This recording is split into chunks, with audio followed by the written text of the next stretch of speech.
Thank you, everybody. Thank you. And if you think this crowd is big, you should see right now what's outside. Congratulations.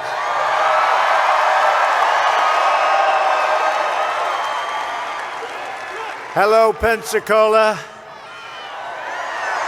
What a place. Right here on the Emerald Coast, right? The Emerald Coast. In the great state of Florida, where we had a tremendous victory, didn't we? Come on. We are joined by many, many people in the military and great American patriots. Thank you very much. Well, you remember the campaign. I said, let me begin by wishing each and every one of you a very Merry Christmas, right?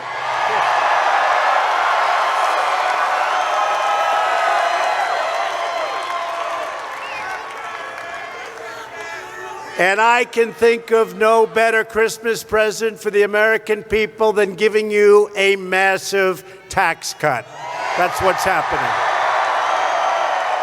And your Senate and your House, hopefully, very shortly, will have those approvals. Those hands will go up, and you're going to be paying a lot less tax. So congratulations, I hope. They got to vote, and I think they will. I can't wait to sign that tax cut.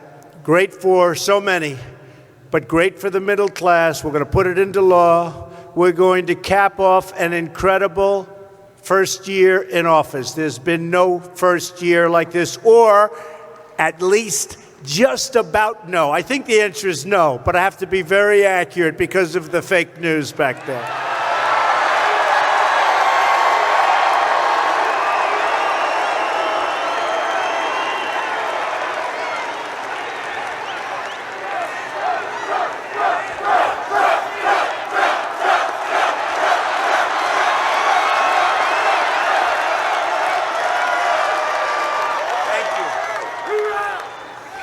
In our campaign for the presidency, we defied the pundits, the politicians, and the special interests because ours was a movement of the people, and it really was. It was a movement of you. It was a movement of the people.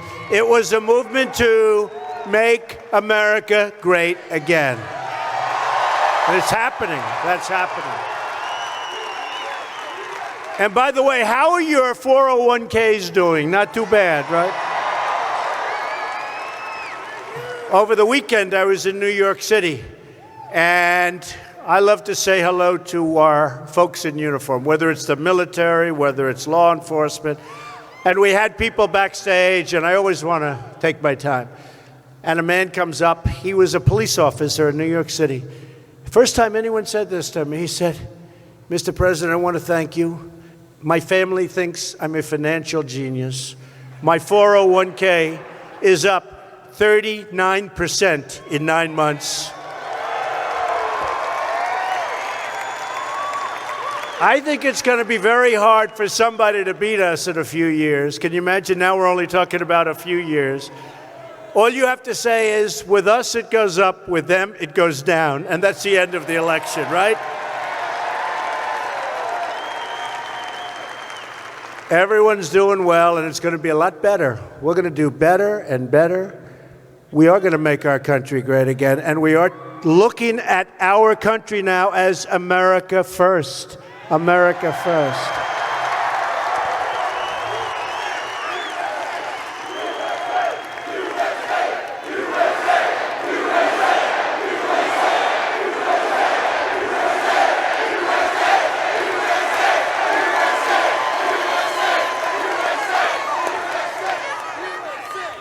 So tonight we're going to speak straight to the American people and cut right through the fake news media. Right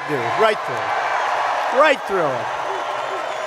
We're going to speak the plain truth, and really the truth that you just want to hear. You have to hear. They don't want to hear. But And by the way, did you see all the corrections the media's been making? They're saying, sorry, they've been doing that all year. They never apologized. Maybe that comes with being the president. I don't know.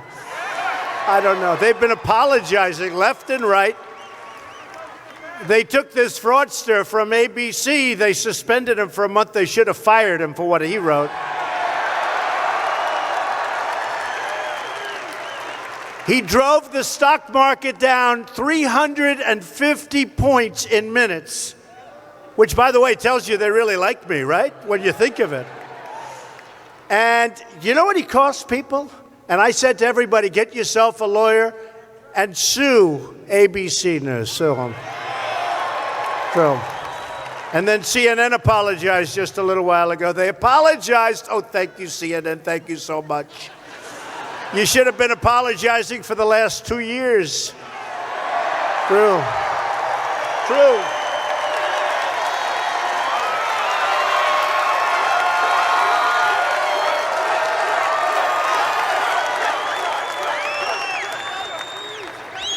What a group. What a group. But since the election, and they're not going to argue with this, we've created 2.2 million new jobs. Factories are coming back to our country. You know, we have factories pouring back into our country. You ever think you'd hear that? I used to tell you that's going to happen. See, now there's consequences when companies close up their factories, move to another country, make a product and sell it right through. They have consequences now. And by the way, those consequences are getting very steep, and they're going up. There's no more of that stuff. There's no more. In November alone, you saw this today, we added 228,000 jobs. I watched these anchors this morning. They were devastated. Did you say, oh, what's going on? And honestly, we have a long way to go. We're going to do much better than this, and I've been saying it, including another 33,000 new jobs in manufacturing. Where do you hear that, right? Hispanic unemployment is the lowest ever recorded. Any Hispanics here? Any Hispanics? Any Hispanics? You guys were great. Remember, they weren't going to vote for me because I'm going to build the wall, but they want the wall too. They want security.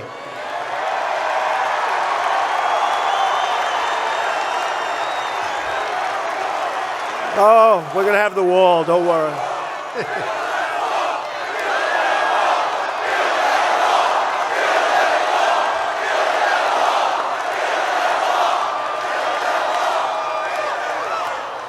No, they want security.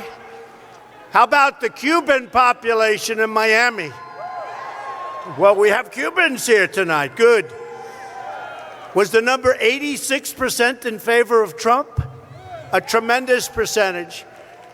Total unemployment is now at a 17-year low. Think of that. Not bad. Not bad after 10 months. It's only going to get better. Listen to this one. This is, to me, maybe one of the most important because it's all psychological to a large extent, and that's what creates greatness. Consumer confidence is at a 17-year high. Think of that. It was not like that in your last administration. Economic growth last quarter surged to 3.3%. You know where it was, right? When we started, you know where it was? Dingo. 3.3%, and it's going a lot higher. You know, I used to hear you'll never hit 3, you'll never hit 2.5. You figure maybe 2.3, 2.4. If we didn't have the hurricanes last quarter, we would have hit 4%, and everybody back there would have said that's impossible. We had a couple of hurricanes. You heard about it, right? You heard about it? The stock market is hitting an all-time high record for another, and think of this, 86 times since Election Day. 86 times. It hit a record. 86 times. And we're going to keep it going.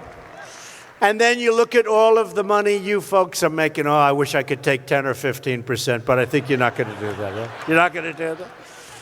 But it's getting better and better. Your pensions are getting bigger and bigger. Your pension funds, all of those things are happening. And wait till you see what we're doing. Tax cuts, but wait till you see what we're doing with health care. Wait till you see. You're going to be happy. Not the Obamacare nightmare. Not Obamacare nightmare. It's not that nightmare where your premiums are a disaster, right? They're a disaster. No, we have it going. You watch. We have some very good things happening with respect to health care, and the taxes are a part of it, and you'll see what happens right after taxes. You're going to see what happens, because with taxes, something great is going to get announced. We're getting rid of the individual mandate. That individual mandate, where you pay a lot of money for the privilege of not having to have insurance or health care. So you pay for the privilege of not getting taken care of. Isn't that a wonderful thing? And we're going to repeal it.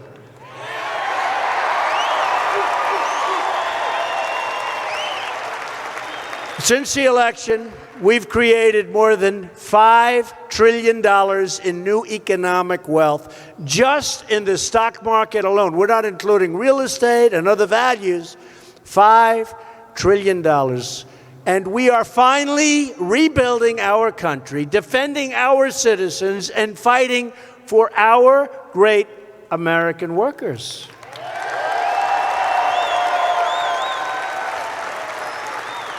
We're putting America first by renegotiating trade deals. We're renegotiating NAFTA. We're renegotiating our horrendous deal with South Korea.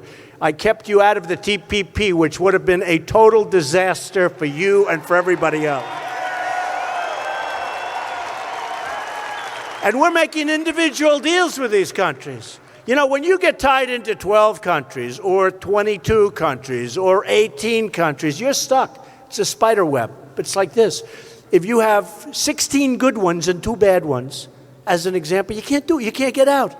When you have a deal one-on-one, nice, simple deal. We have a deal with Japan, or we have a deal with South Korea, or we have a deal with whoever it may be. If they don't treat us right, we send them what's called a letter of termination.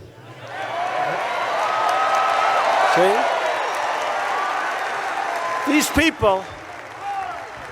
people always say, oh, they're saying, oh, TPP. Yeah, we're all these countries tied in. You can't terminate. You're tied into all the good ones. Thank you very much. Appreciate it. So you can't do what you have to do.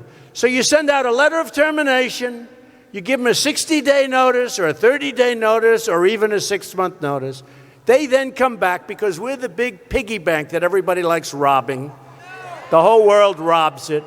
So they then come back and they say, can we negotiate? And we make a better deal than we had in the first place, right?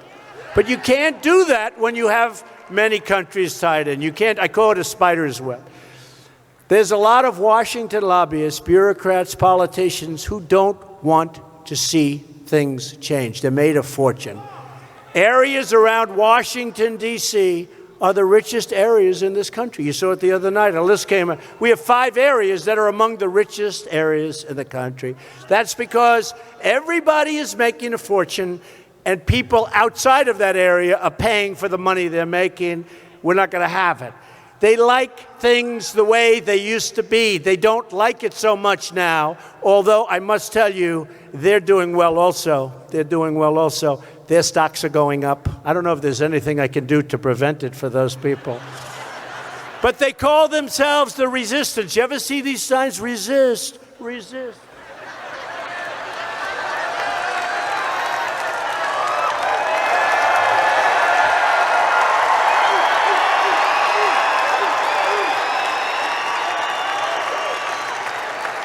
I love these guys. Look at these guys. Blacks for Trump. I love you. I love you.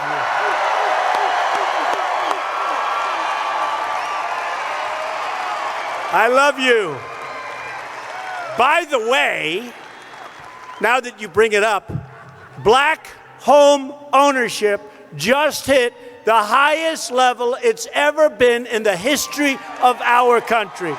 Congratulations.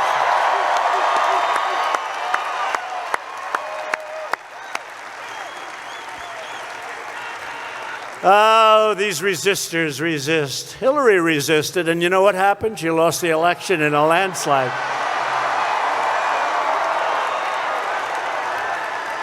But you know what they're really resisting? They're resisting the will of the American people. That's what they're resisting.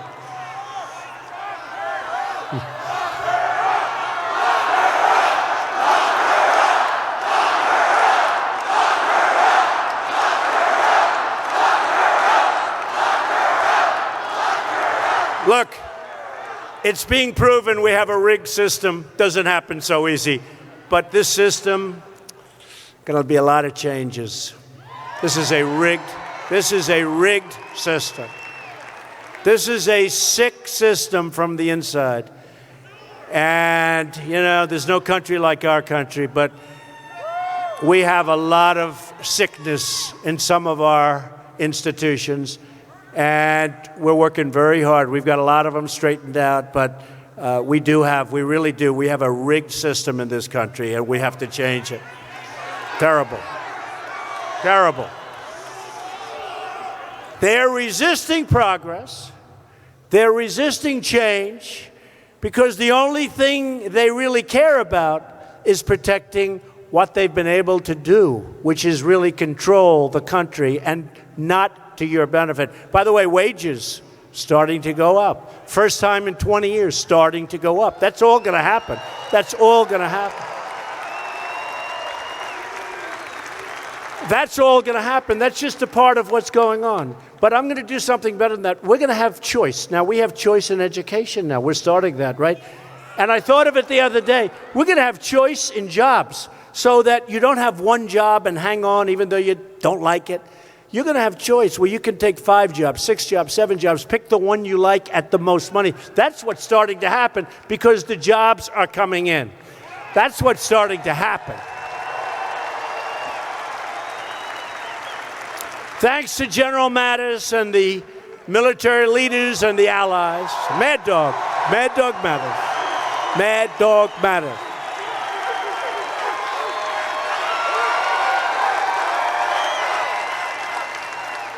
Thanks to Mad Dog Mattis, and we have great military leaders.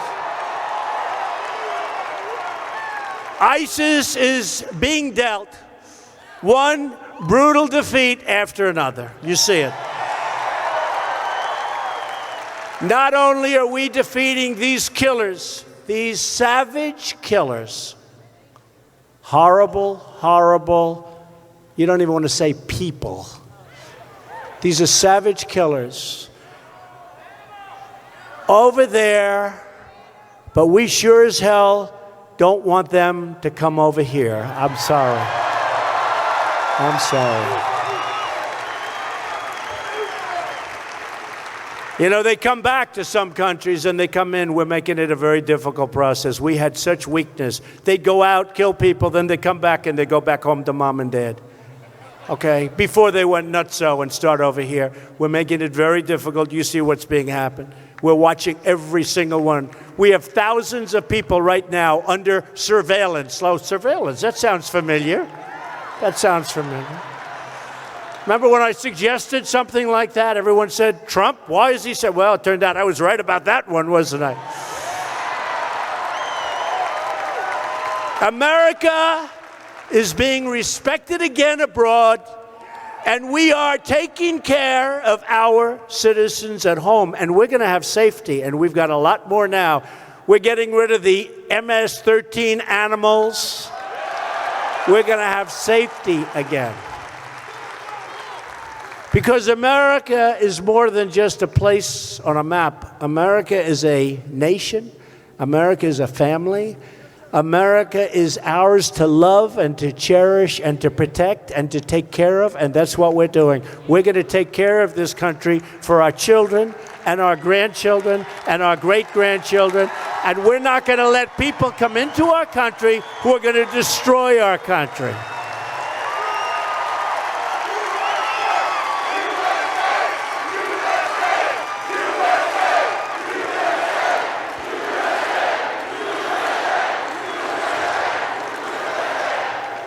And that may or may not be politically correct, but honestly, I don't care. We have to do the right thing. We have to do the right thing. Our agenda is pro-family, pro-police, pro-worker, and 100% pro-American. That's what our agenda is.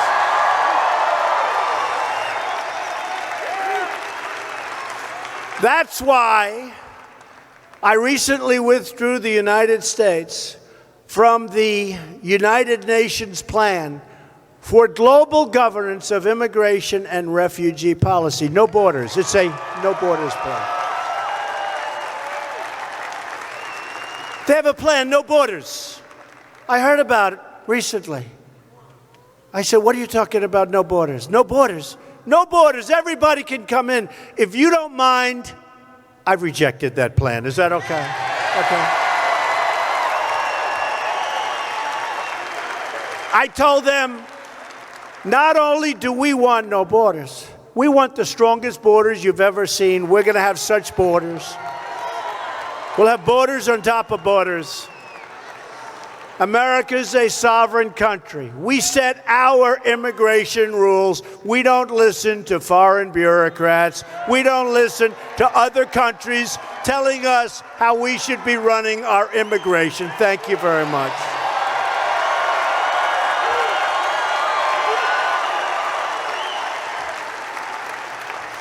We're also getting smart and tough on trade. I've been talking about this for a long time. It's one of the reasons I'm here, one of the reasons I'm president. We are renegotiating the disastrous trade agreements of NAFTA, of South Korea, of so many others. We are making great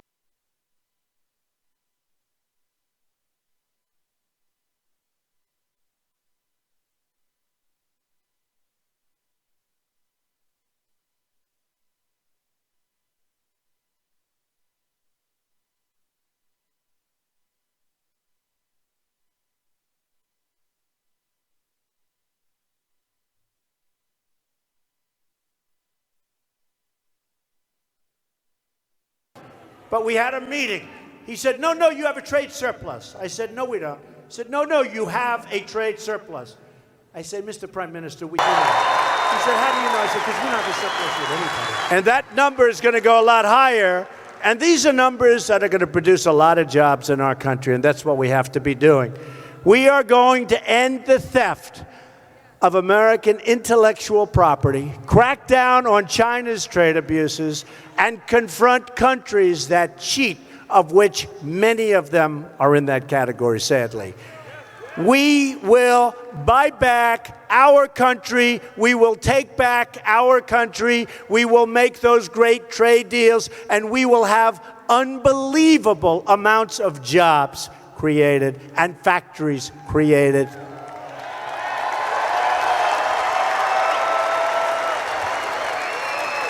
And we will do what other countries do. We will start buying American. We want to buy our products. And we will start hiring American. And we will stay American and be proud of it. And that's what's happening more and more. That's why I see all those red hats and those white hats. Love those hats. That is why one of my very first acts as president was to withdraw the United States from the job-killing Trans-Pacific Partnership. Had to do it. We've also canceled the one job-killing regulation that you see after another, one after another, beating the mark of any previous president. Now, there was a great article in the Wall Street Journal the other day, full page, that in the history of our country, nobody even close, and these are longer terms than 10 months, that in 10 months I've done more on knocking out regulations than any other president in our history. You know who was right up there? Honest Abe Lincoln. Can you believe it? He was a regulation cutter. Can you believe it? Abe Lincoln was a regulation cutter. Who would have known that? I said, you mean I beat Abraham Lincoln? That's pretty good for 10 months. I don't know if regulation sounds so glamorous, but I can tell you it's very important. But we have a lot of others. We have statutory requirements where you have to give a 90-day notice, then another 90-day notice, then you have a cooling off period, then you have to give a 30-day notice before. They're all in the works. And you're going to see a lot more cutting of regulation. But we've done more than any other president, and it's not even close. And we haven't even started.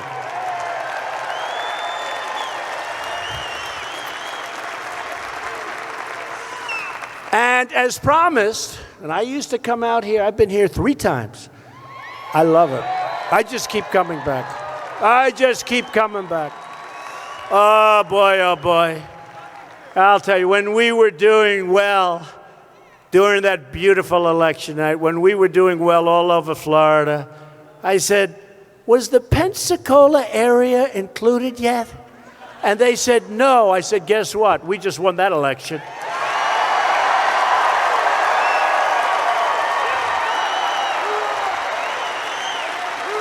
That's right.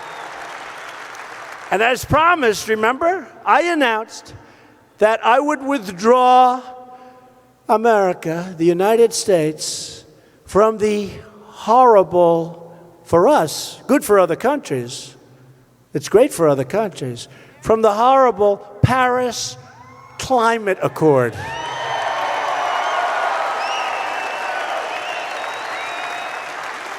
Costs us a fortune. So China doesn't start till around 2030, I think. Russia doesn't have to go back to like a recent date. They go back to somewhere in the 1990s, which was a high pollution time. Other countries we end up giving money to. This would have been one of the great catastrophes. And I could come back into the deal at a much better price. They'd love me back in. I could come back into the Paris Accord, and I like the people. I really like Emmanuel. I like so many of the people involved. But I could come back. It's like, I don't get it. I don't see it. I want clean air. I want crystal clear and clean water. I want things that they won't have. And I don't want to pay the kind of numbers that you're talking about. If we stayed with those numbers, we would have had to close factories and businesses in order to qualify by 2025. Can you imagine, ladies and gentlemen, we're violating the accord. In the meantime, some of those countries are spewing stuff out that you wouldn't believe. And we would be closing up. Now, we could maybe change the deal. But then we'd get sued by all the groups that sue. You know, in China, they don't sue China. Nobody sues. With us, they sue. I approved, immediately after we took office, the Keystone XL and Dakota Access Pipeline. Right? 48,000 jobs. We've lifted the restrictions on American energy, including shale, oil, natural gas, and clean, beautiful coal, of which we have 1,000 years of supply. And we're putting miners back to work. Did you see? West Virginia, I love West Virginia. West Virginia, I love West Virginia. So West Virginia, people were saying, oh, trouble, coal will never come back. In the meantime, they're buying it in Vietnam from us. The president of Vietnam said that is the finest coal we've ever purchased. They're buying it from us. So West Virginia, the numbers just out. Great governor of West Virginia. Numbers just come out. West Virginia had the biggest percentage increase in GDP of any state in our union except for Texas. It was second. How's that? How's that? And they said, oh, coal will never come back. Now we're opening up mines and we're drilling and we're doing all sorts of things. And the windmills are wonderful, but you know, when the wind doesn't blow, they really do cause problems. We have no energy this week. Well, hopefully the wind will start blowing pretty soon. We are pursuing American energy dominance, and by the end of this year, we will be totally self-sufficient. We will be major exporters of energy. We will take in massive amounts of money. We will start paying off our $20 trillion in debt. My administration is also leading the charge to rebuild our military. Right? Military.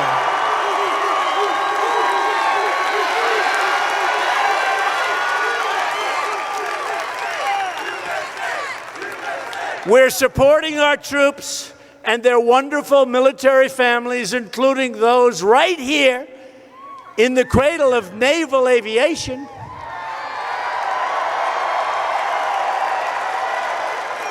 The home of the legendary Blue Angels. People don't realize that.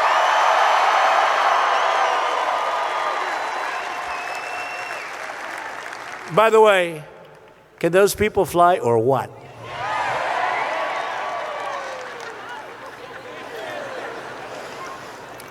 How about Naval Air Station Pensacola? Good place, right? Good place. And it's really time. This isn't a Republican thing or a Democratic thing or anything. It's time for Democrats in Congress to drop the threats of shutdowns of government and support a clean appropriations bill that fully supports and funds our military. We can't play games anymore.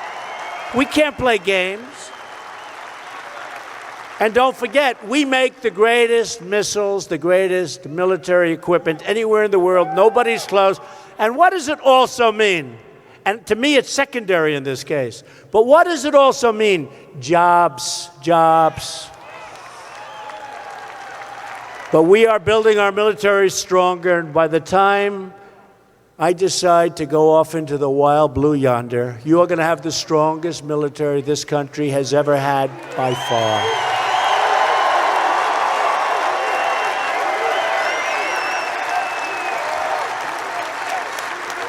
It's wrong and dangerous for congressional Democrats to hold troop funding hostage for amnesty, letting people pour into our country. We don't know who they are. We don't know where they come from.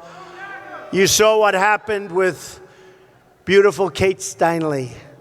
This guy, he said he didn't know it was a gun. Oh, he didn't know. Oh, he didn't know. He didn't know it was a gun. That's his new line. Do you notice the federal government came in and brought another suit against him, right? We'll come in. That was a total miscarriage of justice. He didn't know it was a gun. The real changes that we're facing are the drugs and the gangs pouring into our country, the millions of people overstaying their visas, chain migration that costs taxpayers billions and billions of dollars, and sanctuary cities that set free violent criminal aliens all over our country and protect them.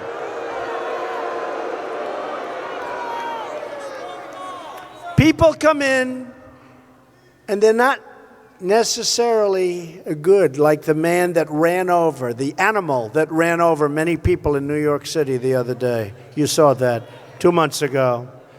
He runs over people, goes on a beautiful, I know it so well, the West Side Highway. I know it so well. So beautiful. People running, jogging, trying to get in shape. He killed many people, ran them over. Chain migration. According to chain migration, he may have as many as 22 to 24 people that came in with him. His grandfather, his grandmother, his mother, his father, his brothers, his sisters. We have to end chain migration. We have to end chain migration. I mean, you go to Kate, who was such a beautiful young American woman, killed on a pier in San Francisco in the prime of her life. She was killed by this guy, an illegal alien who had been deported 5 times and convicted 7 times of felonies. And I guess they weren't allowed to mention this in court. They weren't allowed to mention. Don't worry, we're right in there. But he was roaming free to threaten innocent Americans like Kate because of our porous borders and because San Francisco is a sanctuary city. In other words, a city run by politicians who would rather protect criminal aliens than American citizens. I mean, let me give you another example. The city of Chicago. What the hell is going on in Chicago?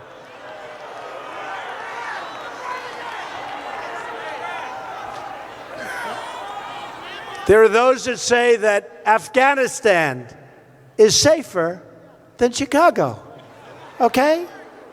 What is going on? You know what's wrong with Chicago? Weak, ineffective politicians, Democrats that don't want to force restrictions and don't want, and by the way, Chicago, for those of you that are going to say guns, guns, Chicago has the toughest gun laws in the United States, okay? Just in case you were thinking about, you know, they immediately say, oh, you got to take away. Well, Chicago has the toughest gun laws in the United States. So we're asking Democrats in Congress to cease their obstruction and do the right thing. End sanctuary cities. Stop the carnage. Save the innocent lives. We've also begun the process of building the wall on the southern border.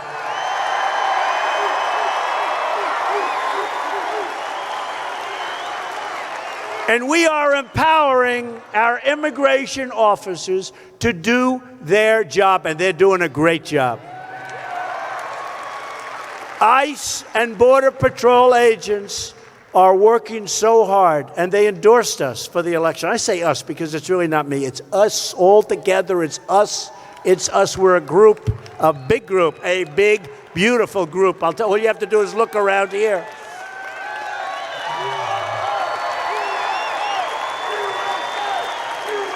Just look around.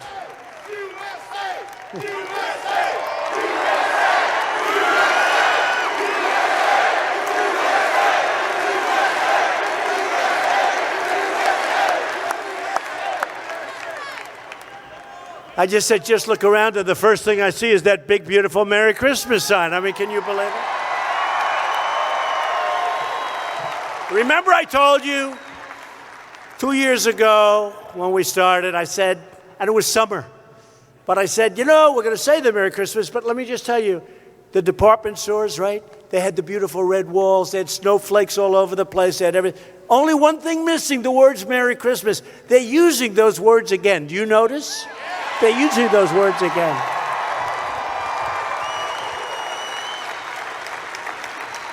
But one by one, we're finding the illegal alien drug dealers, the gang members, the thieves, the criminals and the killers preying on our children, preying on everybody.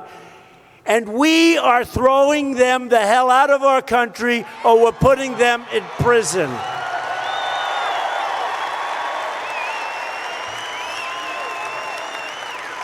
And because our borders now are strong as they should be, and they're going to get much stronger, we will not let these people back in. It's time for Congress to adopt a pro-American immigration agenda. Every member of Congress should be asked where they stand on these issues. Blocking funds to sanctuary cities. I don't want to give sanctuary cities money. Passing Kate's law to put repeat offenders behind bars for a long period of time. Increasing the number of ICE officers, who are fantastic, and Border Patrol officers, so we can dismantle vile criminal gangs like, as I said, MS-13 animals. Ensuring that new immigrants to our country are financially self-sufficient and will not be on welfare the day they come in. And as I said, ending chain migration. We want a system that is merit-based. They come in on merit. They don't come in a lottery system. How about the lottery system, folks? You see that? That's the guy in New York City. The lottery system, where they put names in a bin. You know, you think these countries are legit when they do their lottery system. So what they do, I would say, but more than just say, they take their worst and they put them in the bin. And then when they pick the lottery, they have the real worst in their hands. Oh, here they go. And we end up getting them. No more lottery system. We're going to end that. We've already started the process.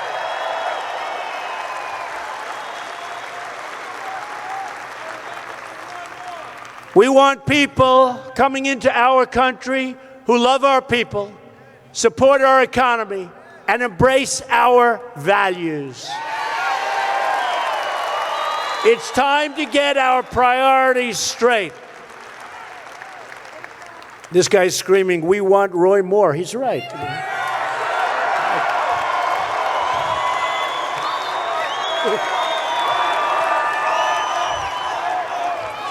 Democrats in Congress want open borders, higher taxes, and government-run health care that doesn't work. Costs a fortune, doesn't work.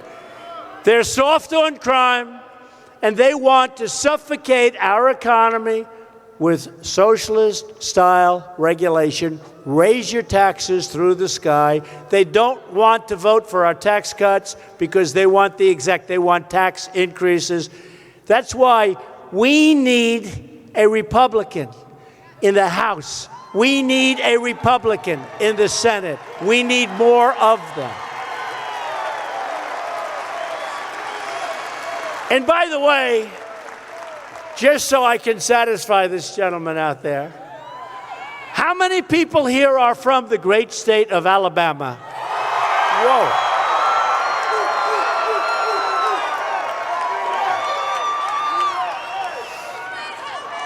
Well, I have to say this. Look, we have to be fair.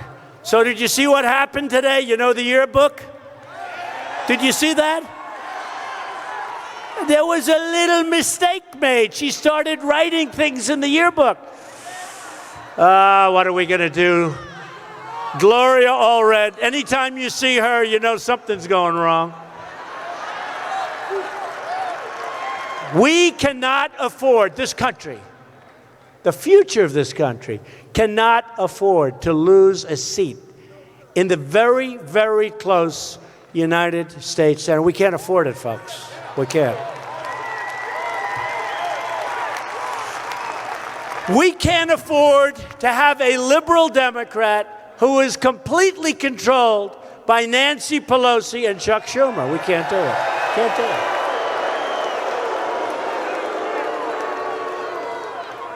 His name is Jones, and he's their total puppet, and everybody knows it. He will never, ever vote for us.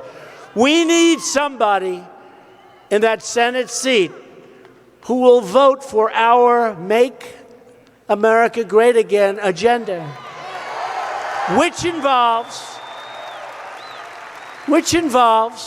tough on crime, strong on borders, strong on immigration. We want great people coming into our country, building the wall, strengthening our military, continuing our great fight for our veterans. I love our veterans.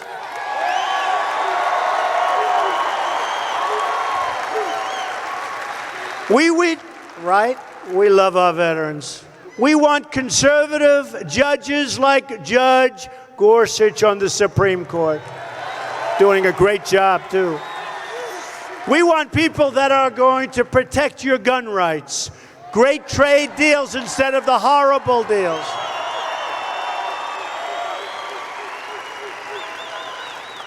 And we want jobs, jobs, jobs. So get out and vote for Roy Moore. Do it. Do it. Do it. Working with Republicans in Congress, we've already signed 88 pieces of legislation. We get no credit They always say, well, you know, President Trump really needs this tax bill because he hasn't passed any legislation. Well, so far in 10 months, we've passed more during this period of time than any other president in the history of our country. And the second, let's call runner-up, is Harry Truman was second. So we passed all of this, including the long-awaited Veterans Accountability Act. You know what that is, right? David Shulkin, our secretary, has done a great job. The VA was a mess. So many parts of our country. Hey, they left me with North Korea. They left me with a mess in the Middle East. They left me with Afghanistan, which was a disaster. We'll make a lot of progress in Afghanistan, just like we have with getting ISIS out of Iraq, getting ISIS out of Syria, knocking the hell out of them. They left me with a mess. But we're cleaning up the mess. We're cleaning it up. And with time, we'll have it spinning like a top. For decades, veterans have asked for a law to hold corrupt and incompetent employees at the VA accountable. But it never happened. Then we got it done. This piece of legislation, for decades, they've wanted. You couldn't fire anybody at the VA if they were sadists, if they were horrible people, if they wouldn't show up to work, you couldn't fire anybody. Now, we look at them, they're no good. We say, you're fired, get out of here.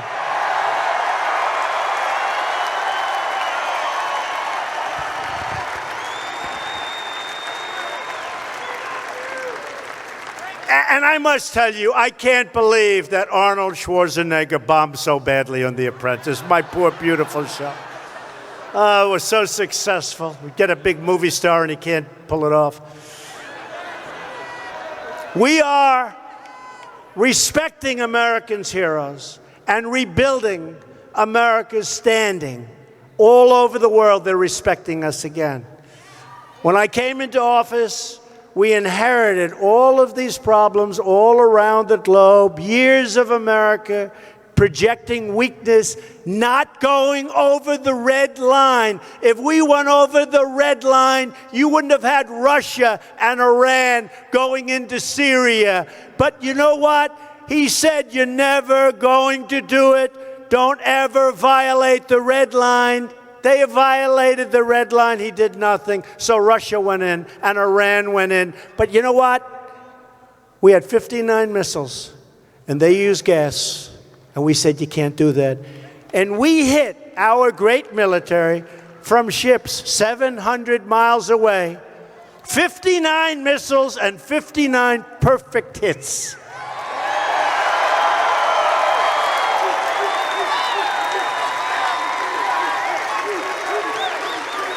And we've stopped apologizing for America, and we have started defending the reputation of the United States, finally.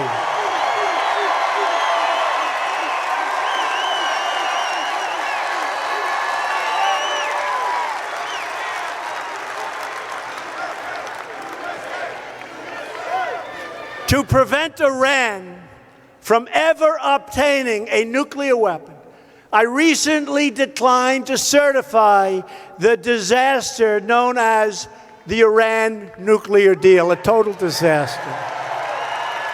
How about that deal? How about that deal? We give them $150 billion, right?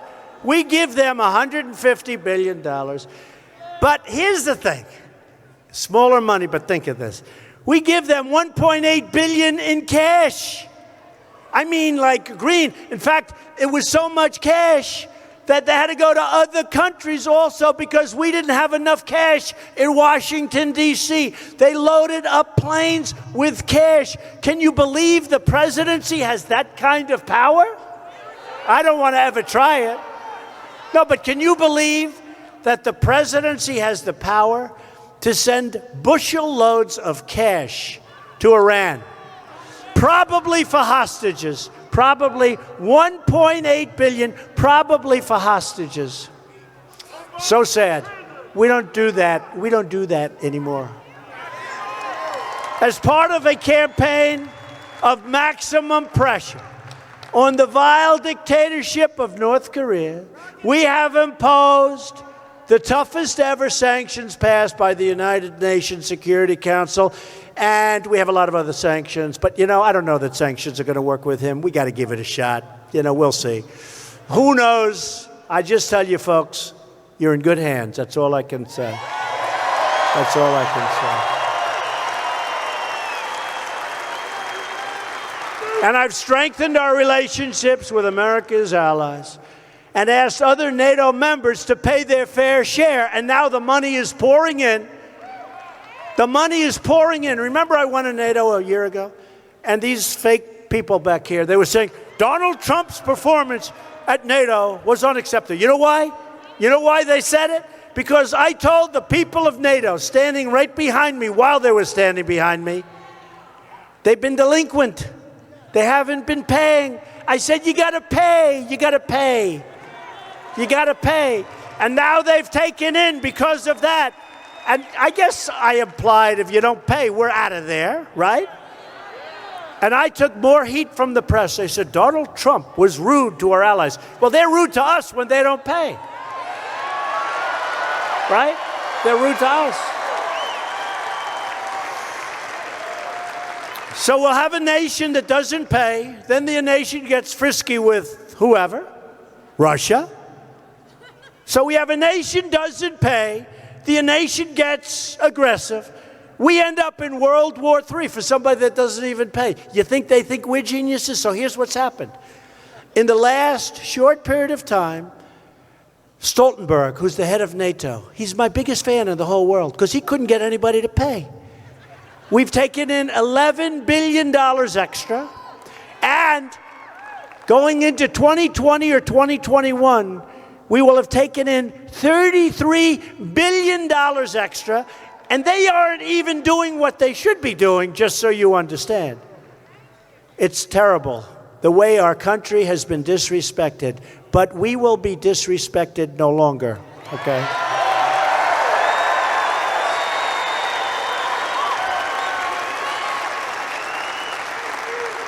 Now, tomorrow morning, you'll see from these fakers back there, Donald Trump again disrespects NATO. I don't disrespect NATO. I think NATO's wonderful. But you know what? We're paying for 80% of NATO. Could be higher. They say 72%. So we're paying for 80% of NATO. Now, I can only tell you one thing. It helps them a hell of a lot more than it helps us. Okay? And they should pay. Germany's paying 1%. We're paying 4%. Explain that one to me, right? And Germany has unsustainable cash flow. I read a report. Their cash flow is unsustainable. So I said to Angela, Angela, send a little of that cash flow our way. And she said, but Donald, because we're protecting them. We have 40,000 soldiers in Germany. Nobody even knows that. I said, Angela, let us have some. She said, Donald, the German people wouldn't be happy with that. I said, well, you know what? The American people aren't happy with the way we have it now, okay? The American people aren't happy. And at home, we're restoring the rule of law.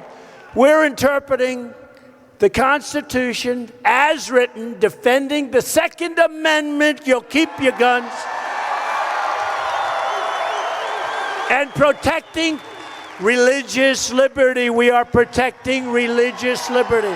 And we're getting rid of the Johnson Amendment. We've stopped the government's attacks on our Judeo-Christian values. Because we know that families and churches, not government officials, know best how to create a strong and loving community. We know that. Getting rid of the Johnson Amendment, study that up. That's a big thing. That's a big thing. A lot of people are very, very happy about that. We know that parents, not bureaucrats, know best how to raise their children and to nurture their children. And above all else, we know this: America doesn't worship government. We worship God.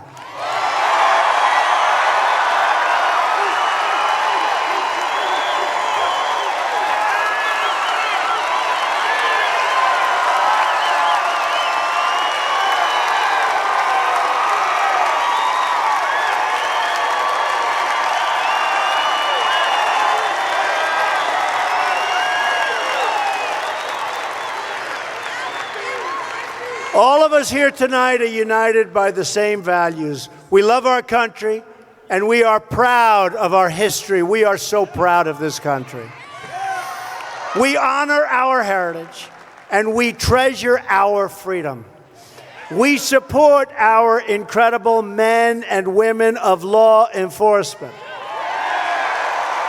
We believe the United States military is the greatest force for justice in the history of the world, and we are going to take care of it, and we are going to properly fund it, and we are going to have the finest weapons, because when we do all of that, we are much, much safer.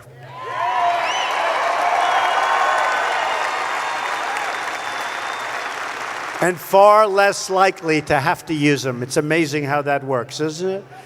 We believe that every American should stand for the national anthem.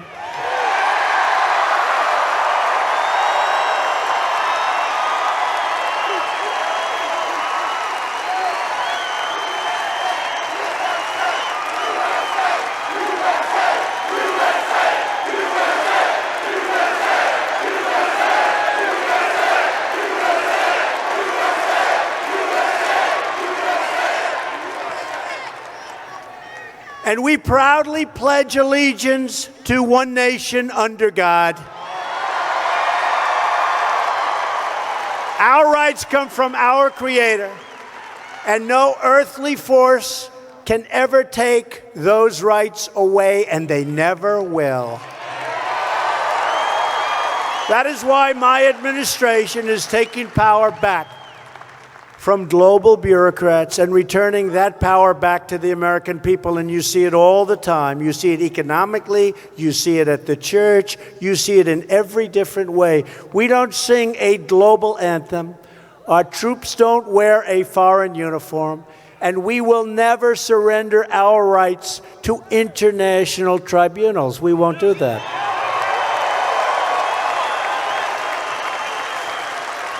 We proudly sing the Star-Spangled Banner. Our brave troops fight and die for the red, white, and blue, and we protect and preserve the American Constitution that we cherish.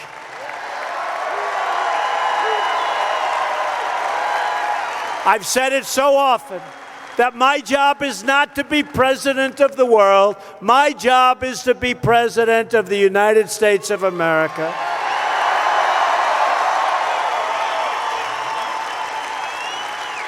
Yet there are powerful forces in Washington trying to sabotage our movement. These are bad people. These are very, very bad and evil people. They know who they are. These are the people who made their money, their names, their careers, their power off the corrupt and broken system, and they liked it the other way. So they will do anything at any time, and they'll never stop. But you know what? We're stopping them. You're seeing that right now. You're seeing that right now. We're stopping them. It's corrupt, it's rigged, and we're stopping them. They will lie and leak and smear because they don't want to accept the results of an election where we won by a landslide.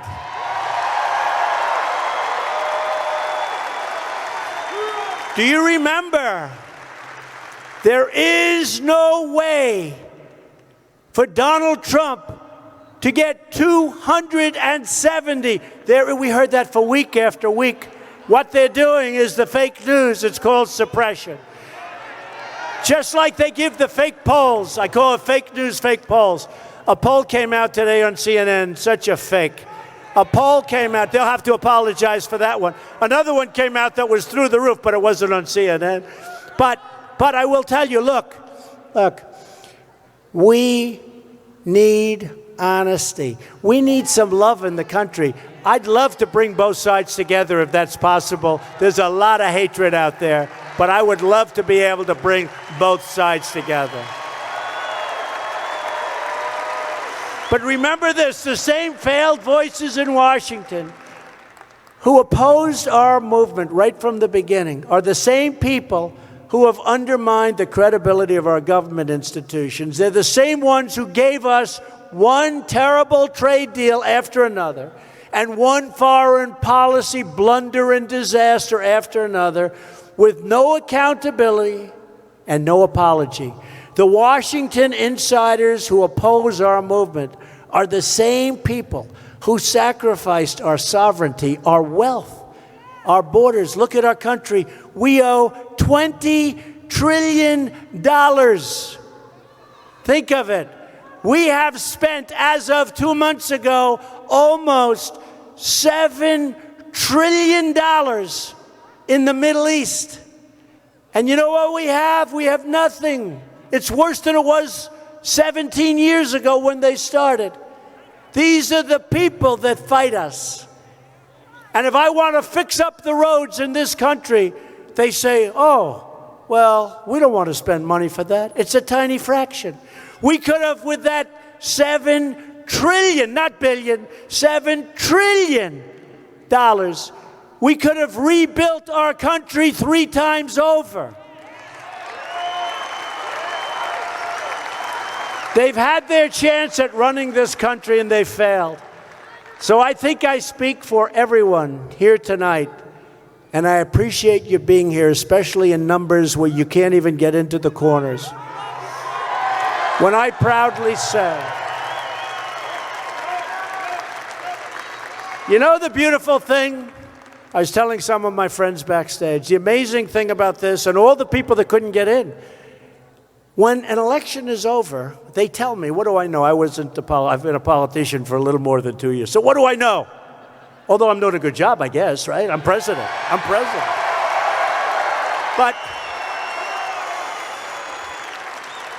But it's sort of incredible. You look at everybody, you see the love in the room, and you see what's going on with everything. And you say to yourself, this is truly a country that respects. They say that when you don't have an election, the election's over.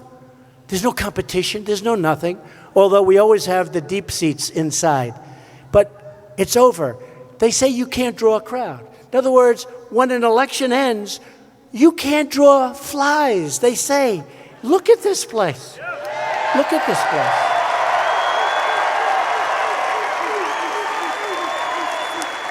I'll never forget on the trail I'd go, we'd have 20,000, 25,000. We went to Mobile, Alabama. We had 49,000 people. We went to Michigan the night of the election. I got there, started speaking at 12:30 in the evening. That means it was already election day. We had 32,000 people there. Michigan hadn't been won in many, many years by a Republican. Hillary Clinton went there in an emergency because she was told that day that she was doing badly in Michigan. She went there. She had a crowd of like 600 people. I had 32,000 people at 1 o'clock in the morning. I said, why are we not going to win? Why are we not going to win? And we won. We went to Wisconsin. Hasn't been won in many, many years. You remember that? We went to Wisconsin, hadn't been won in many, many years. She decided not to go. Thank you very much, Hillary. I guess the Russians advised her not to go. You know, the guy. But she decided not to go. And her husband supposedly said, you better go to Wisconsin. You better go to Michigan. I don't like what I'm seeing. I was in Michigan. And I was driving down the street, and they have a Trump-Pence sign on every single lawn all the way to the arena. You better go there.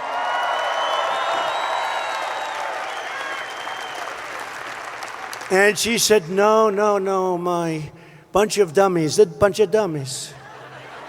You know, I don't get credit for one thing. It always bothered me. I spent a tiny fraction of what she spent and we won. You know, in the old days, if you spend less and you win, that's a good thing. Over here, you don't get any credit for it. We spent 25 or 30%. She was at what number? 2.2 billion, I understand. 2.2 billion. Do you think those consultants made a couple of bucks on that election? Didn't she spend 12.4 million on a dossier that was a total phony, right? 12.4 million? Boy. So we spent a tiny fraction, think of it, a tiny fraction of the money, and we won. But we won because of people like you. Because of people like you. And I'll tell you what, if the Democrats had won that election, instead of being up 39 points in your 401ks, you'd be down 50% from Election Day, I'm telling you, because it was ready to go down the tubes. I will tell you that. Thank you, man. So we don't need the advice from the Washington swamp. We need to drain the swamp, and we're going to do it, and we are doing it. That's why I don't really care about all the bitter attacks, all the phony stuff going on. Big media, special interests, phonies all. They're not here to protect you. They are only here to preserve and to protect themselves. And you're finding that out. I had a great life before I did this. Oh, think of where I'd be right now if I didn't do this. I'd be very happy, believe me. But I wanted to do it, and I wanted to give back, and I saw what was happening, and I've always been good at doing the money thing. I saw what was happening to our country, and it wasn't good. It wasn't good.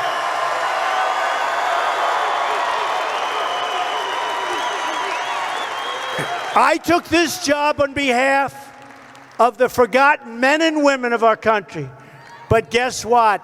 They are forgotten no more. No more.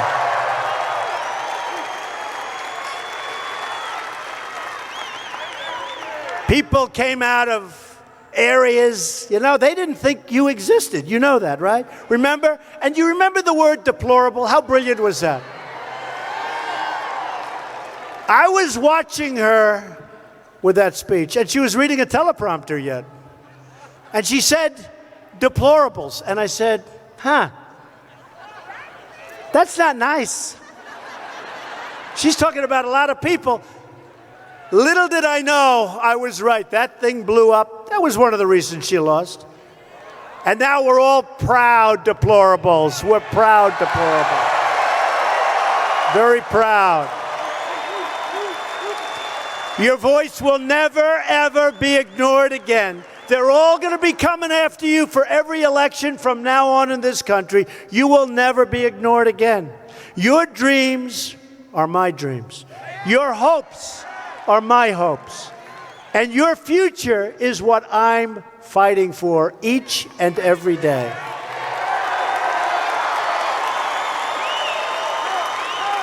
We're just getting started. We're on the verge of passing that wonderful, beautiful tax cut. It's the biggest in the history of our country. It doubles the amount of income taxed at the rate of 0.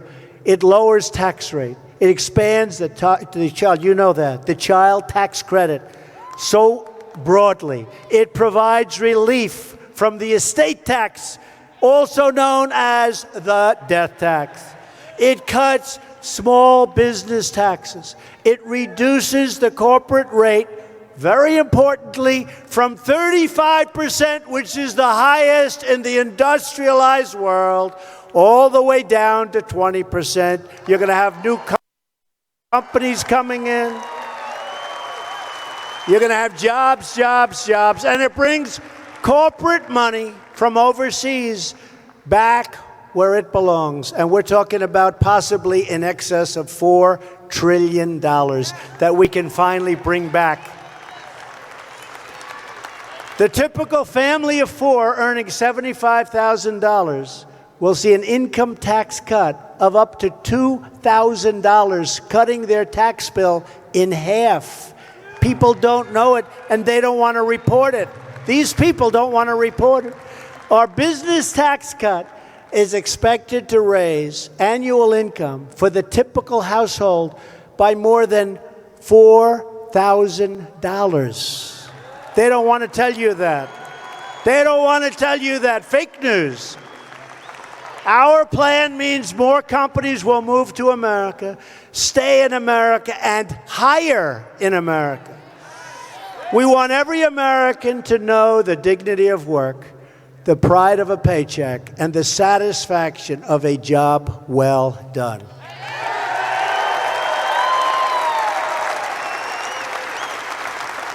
The Democrats in Washington want to grow our welfare rolls that you're going to pay for. They want to grow all sorts of things that you don't want to even think about. I want to grow our employment rolls with great jobs, well-paying jobs, jobs of dignity, jobs where people love waking up in the morning and going to work, and that's happening. So we're going to lift our people from welfare to work, from dependence to independence, and from poverty to prosperity. We will restore hope to our struggling rural communities and to our inner cities where we're making progress. We're making progress. We will build new roads and bridges and tunnels and highways all throughout our land. Factories will come roaring back to life. New works of iron and steel will be forged from fire and from spark and from our country. And they will be made with American muscle, American hands, and most importantly, American heart. And these creations will be branded with a very simple but very beautiful phrase, made in the USA. We have it in our power to build this future together. A future of patriotism, prosperity, and pride. We all share one home and one glorious destiny. And whether we are young or old, I feel very young. Do you feel young? I feel. Whether we are from the city or the country, and whether we are black or brown or white, you've heard it before, we all bleed the same red blood.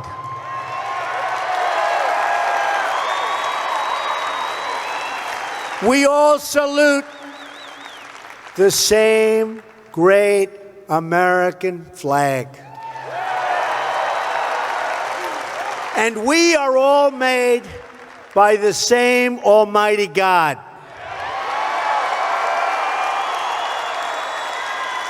We are the nation that dug out the Panama Canal, won 2 world wars, put a man on the moon, and brought communism to its knees. As long as we have the courage of our convictions and the strength to see them through, then there is no goal beyond our reach.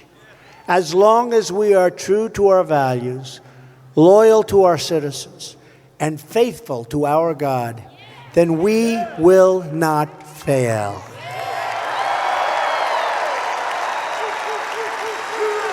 This is your land. This is your home. And it's your voice that matters the most. So speak up, be heard, and fight, fight, fight for the change you've been waiting for your entire life, for the change that you already see happening.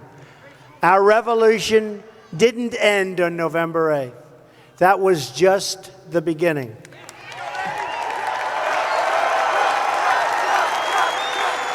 The greatest adventure still lies ahead. Never give in, never give up, never back down, and never, ever stop dreaming.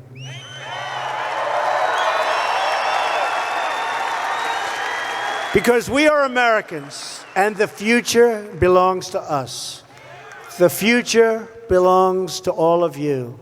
So with American pride swelling in our hearts and American courage stirring in our souls, I say these words tonight. Together, we will indeed make America strong again.